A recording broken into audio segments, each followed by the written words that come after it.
thiểu số trên địa bàn huyện nói chung và đồng bào dân tộc Mông nói riêng đã đi lên khởi sắc từng ngày. Minh chứng rõ nét khi đến với mảnh đất Mường Khương là hình ảnh cuộc sống no ấm đủ đầy hiện hữu khắp các thôn bản.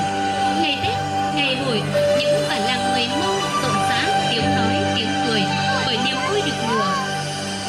Điều làm nên một Mường Khương đầy màu sắc đó chính là những làn điệu dân ca mượt mà sâu lắng của đồng bào các dân tộc nơi đây.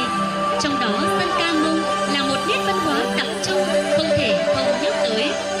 Những tiếng hát dân ca từ bao đời nay vẫn được cất lên mỗi dịp Tết đến xuân về, khi sum vầy hay chia xa, lúc hay, lúc vui hay lúc buồn, hay cho tiếng lòng vời vợi, chất chứa bao nỗi niềm và cảm xúc của mỗi người. Cùng với đó, với cách thẩm âm tinh tế, sáo Mông, kèn Mông đã đi đào vào đời sống của người Mông, góp phần tô điểm cho vườn hoa văn hóa các dân tộc Việt Mường Khương. Đó chính là bộ trang phục truyền thống của dân tộc Mông.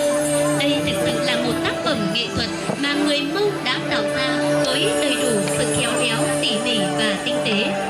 Cùng với thời gian, những bộ trang phục của đồng bào Mông cũng được cách điệu phù hợp với thực tế, song vẫn giữ được nét truyền thống, trao truyền lại cho con cháu người Mông từ thế hệ này sang thế hệ khác. Vâng, và sau đây xin mời quý vị chúng ta hãy cùng chiêm ngưỡng vẻ đẹp các bộ trang phục dân tộc Mông qua các thời kỳ dưới đây.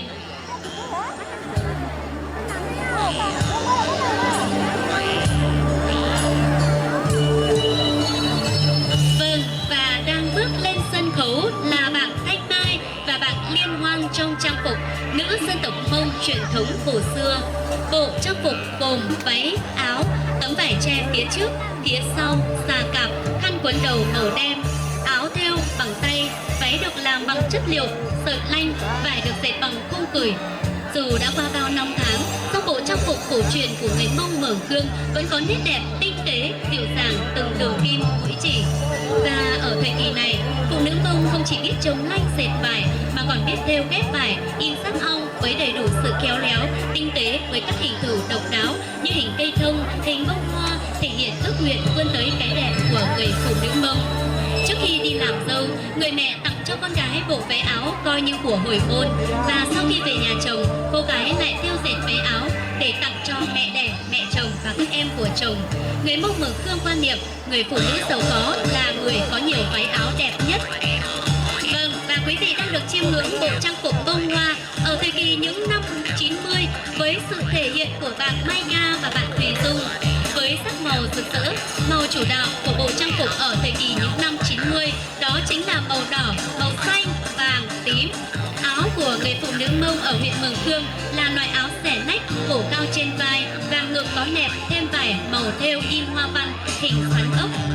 Nên thổ cẩm rực rỡ ở cổ áo, nẹp ngực hay ống tay áo thường được thêu hoa văn với đầy đủ các màu sắc từ nách đến cửa tay.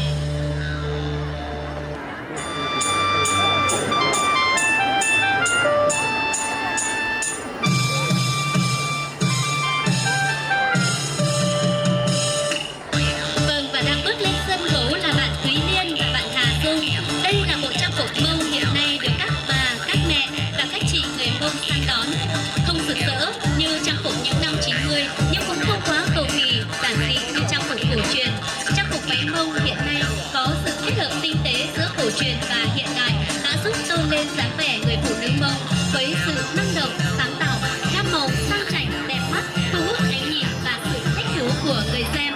Đồng thời, người phụ nữ Mông còn biết sử dụng hạt cườm để gắn lên áo làm sáng lấp lánh, càng tăng thêm vẻ đẹp của trang phục.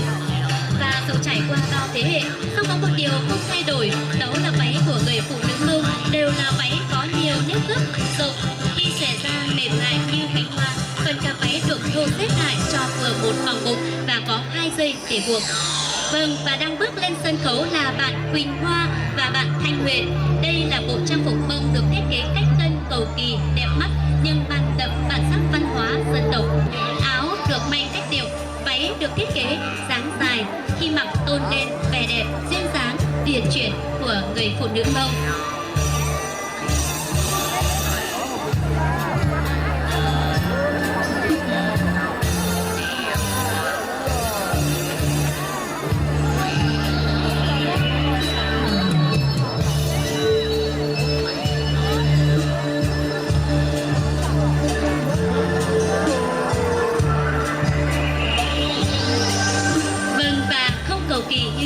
phụ nữ Mông.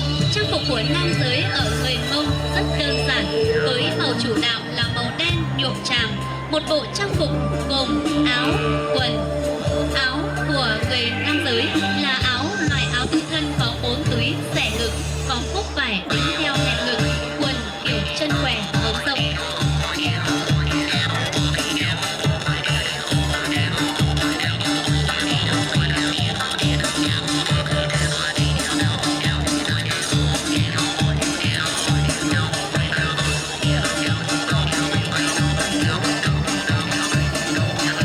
Thưa quý vị, ngày nay trong xu thế hội nhập và phát triển, nhưng bản sắc của người Mông ở Mường Khương vẫn luôn được trường tồn, nhưng giữ được bản sắc riêng của mình, góp phần cùng làm phong phú nền văn hóa, đậm đà bản sắc dân tộc với thuần phong mỹ tục tốt đẹp và xây dựng phát triển khối đại đoàn kết các dân tộc trên địa bàn huyện Mường Khương. Thông qua phần trình diễn vừa rồi, chúng tôi hy vọng sẽ giúp cho du khách gần xa có thể biết về bộ trang phục của người Mông Mường Khương ngày xưa đẹp ra sao và ngày nay thay đổi như thế nào để thêm yêu và trân trọng vẻ đẹp đó hơn. Thông qua đó, có thể gieo tình yêu văn hóa, yêu trang phục truyền thống đến đông đảo các bạn trẻ người Mông cũng như du khách thập phương khi đến với mảnh đất biên cương Mường Khương yêu dấu.